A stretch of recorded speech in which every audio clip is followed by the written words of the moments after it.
Hello বন্ধুরা, নমস্কার। কেমন আছো সবাই? আশা করি ভালো আছো। আমি ভালো আছি, অত বেশি ভালো নাই, সর্দি হয়ে গেছে গিয়া। তো আজকে আইসি কারণ মানে পূজা হইতো, 3 দিনের পূজা আছে। তো জায়গাটা আপনারা দেখাইলেই এদিক থেকে আইলে রংপুর থেকে আইতে লাগবো, আর এদিকে তোমার সেরাগির থেকে। তো এখানে প্যান্ডেলের কাজ হওয়ার, তারা কত সুন্দর করে কাজ করা হওয়ার। আজকে এখানে কালী পুজো হইব। তো এখানে তারা একজনের লগে কথা কইমু, কারণ বিস্তারিত কইবা এখানে কোন দিন পূজা কিলা কীরকম। তো তার লগে গিয়া কথা কইলেই। আর এখানে কাজ করা হওয়ার, প্যান্ডেলের কাজ করা হয় এখনো সম্পূর্ণ। এক সাইডে তেরপাল লাগানো হয়েছে, আর সাইডে এখনো লাগানো হইতো। তো এখানে দাদা লই গিয়া কথা কইমু, দাদা কইবা কিরকম পূজা। তো চলো দাদা কিনারে যাই গিয়া। তো দাদা কই নি কেন মানে পূজা কিরকম কিটা কবে পূজা? তো নমস্কার, সবার প্রথমে আমি হলাম গায়ত্রী পরিবারের কার্যকর্তা শান্তিকুঞ্জ হরিদ্বার, আমাদের গ্রুপ। তো আপনাদের এই এরিয়া চেরাগীনগর 24 গায়ত্রী মহাযজ্ঞ হইব, যেটা এই এরিয়াত আগে কখনো হয়েছে না, আর ভবিষ্যতে কবে হইব সেও আমরা জানি না। তো এই প্রোগ্রামটা শুরু হইব 30 অক্টোবর থেকে 1 নভেম্বর। 30 অক্টোবর শুভা কলস যাত্রা, নারী শক্তির নারীরা সুন্দর করে সাজিয়া দেবীর মতো আইতা, তারা আরতি করাইব, তারপরে নদীর যাইবা, নদীর থেকে জল বড়িয়ে আনবা। বিকালবেলা কথা প্রবচন থাকবো। পরের দিন যজ্ঞ, স্বামী স্ত্রী একলগে আইতা, যজ্ঞ কর্তা সব পরিবার আইতা। যার স্বামী স্ত্রী নাই এমনিও আইতে পারবা, কোনো অসুবিধা নাই। আর সবে যজ্ঞত ভাগ লইতা। সন্ধ্যাবেলা 31 অক্টোবর বিকালে আবার প্রোগ্রাম আছে।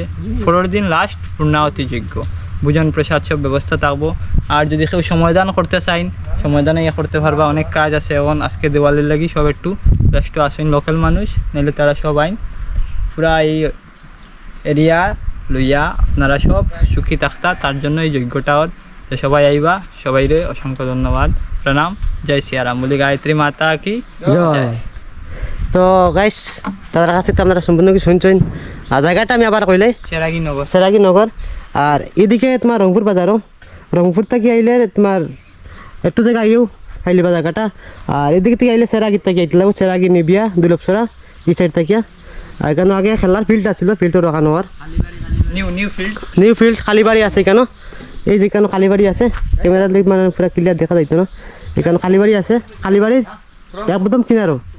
তো সবাই আপনারা আয়া যেখানে পূজার এনজয় নিবা। আর এখন গিয়ে আমি ওদিকে যাইমু, পুরা জায়গাটা আপনারা দেখাইমু।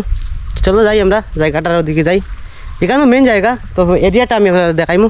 বহুত বড় এরিয়া আছে, সবাই ব্যানার আছে, ওটাও দেখাইমু। আর আপনারা সবাই আইবা, আইয়া পূজাটার এনজয় করবা। তাহলে আমরা দুর্গা পূজা এনজয় করছি, ওরকম ও পূজাটাও এনজয় করতাম। তো সবাই আইবা। তো চলো এখন যাই আমরা ওদিকে। তো গাইস, এখন আমরা আপনারা এরিয়াটা দেখাইমু, বহুত সুন্দর।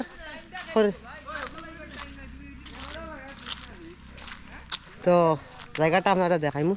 প্যান্ডেলটা বহুত বড় করে প্যান্ডেল বানানি হয় কেন, এই দেখতে পারা গাইস। এইখানে বোধ হয় তোমার গেটের মতনই। তো দেখরা, এটা আগে খেলার ফিল্ড আছিল, এখানে আমরা বহু সময় খেলছি। আর এখানেও খালি বাড়ি, এখানেও এই যে সামনে যেটা ওটা খালি বাড়ি। এখানেও কমিটি ঘর বোধ হয় এখানেও। আমরা আইছি, এখন আমরা আপনার এখান থেকে যাইমু গিয়া। তো সবাই আইবা, আইয়া এনজয় করবা পূজাটার। আর বহুতই রৌদ্র গাইস, কি কইম আর বহুতই রৌদ্র। তো গাইস, আপনারা তো সম্পূর্ণ ভিডিওটা দেখছেন, দেখে কিরম লাগছে অবশ্যই কমেন্ট করে জানাইবা। আর এখানে পূজাতে আইবা বন্ধুরা, সবার নিমন্ত্রণ রইল। সবাই পূজাতে আইবা, পূজাটা এনজয় করবা। তো আমার ভিডিওটা আজকে আমি ওখানে শেষ করি। আর কিরম লাগছে অবশ্যই কমেন্ট করে জানাইও। যদি ভুল টুটি হয়ে থাকে তাহলে আমার ছোট ভাই বন্ধ করে ক্ষমা করিও। তো দেখা হবে নেক্সট ভিডিওতে।